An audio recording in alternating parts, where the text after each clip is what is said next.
former Trump advisor, Dr. Sebastian Gorka, listening to that, and I'm sure perhaps remembers the occasion, Seb Gorka.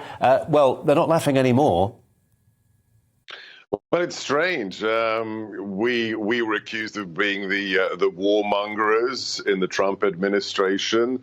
And as President Trump noted in a speech he gave at a conservative event just when the war in Ukraine had started, he's the only president this century on whose watch Russia did not invade its neighbors. Under George W. Bush, it was Georgia. Under Obama, it was Crimea. And now under Biden, it's the rest of Ukraine. So this is stunning. He warned NATO, stop using Russian oil and gas. He said, if you are the allies of the United States, be serious. Spend 2% of your GDP on defense. They refuse to do so except a small minority. And now, just last week, Colin, Germany says, yes, we might consider reopening our nuclear power plants and actually stumping up our membership fee to NATO. It's sad. I mean, it's tragic, really, that Russia has to invade its neighbor for Europeans to understand that President Trump was right.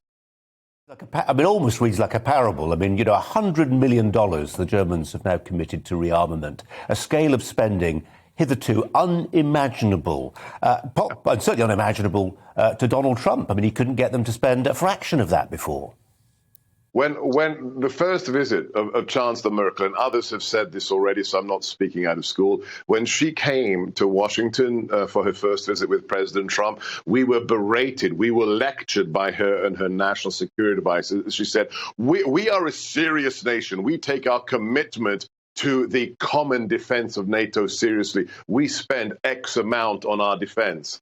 We pointed out to her, Colin, we said, our president has just signed a bill to increase our defense budget by an increment that is larger than the German defense budget in toto. You are not serious. Our increase is bigger than your annual budget. Now, finally, they take it seriously. But look, they chose this direction when Gerhard Schröder left the chancellery.